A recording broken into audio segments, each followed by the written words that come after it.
क्या भारत में इस बार सूखा पड़ने की संभावना है? क्या मौसम का पैटर्न बदलने वाला है? क्या सामान्य से कम बारिश होने वाली है? क्यों किसानों के लिए चिंता का विषय है और क्या है सुपर अल नीनो? किसान भाइयों, आज हम बात करेंगे अल नीनो के बारे में। अल नीनो प्रशांत महासागर के ऊपरी सतह पर जल के तापमान में असामान्य वृद्धि होना, जिसमें यह भारत में सीधा मानसून और खेती को प्रभावित करता है। जबकि इसके विपरीत होता है ला नीना, जो कि भारत में उच्च वर्षा करने के लिए जिम्मेदार है।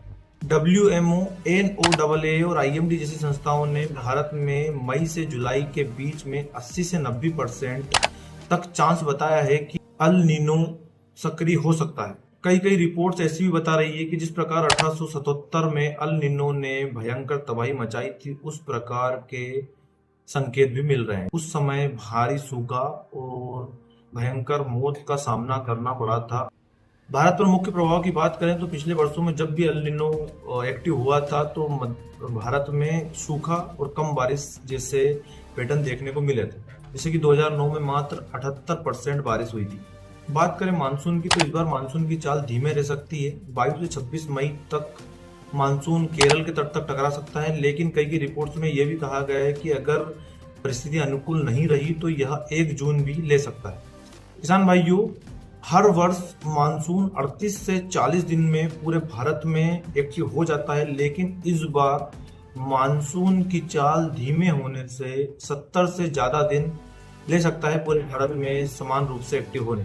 और वहीं भारत में लगभग 90% बारिश होने का अनुमान है, यानी कि सामान्य से 10% कम बारिश, जिससे खरीफ की फसलें जैसे कि धान, मक्का, सोयाबीन प्रभावित होंगी। लगभग 60% किसान खरीफ की फसलों के लिए मानसून पर निर्भर है, इसलिए इसकी प्रभावित होने की ज्यादा संभावना है।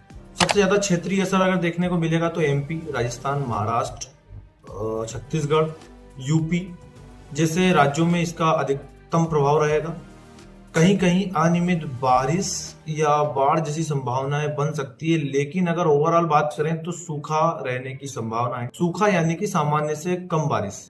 सकारात्मक बात करें तो हिंद महासागर में एक डिपोल एक्टिव हुआ है, जिससे कि यह अल नीनो के प्रभाव को कम कर सकता है। सरकार की तैयारी की बात करें तो सरकार ने शक्कर पर बैन लगा दिया है।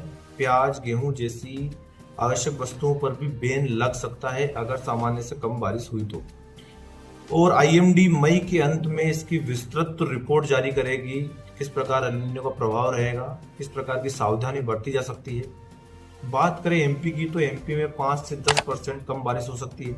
खासकर अगस्त सितंबर में MP में कई बार अल नीनो के प्रभाव के कारण सूखा पड़ा था कि 2009 और 15-16 में ऐसा पैटर्न देखा गया था। यह सभी खबरें विश्वसनीय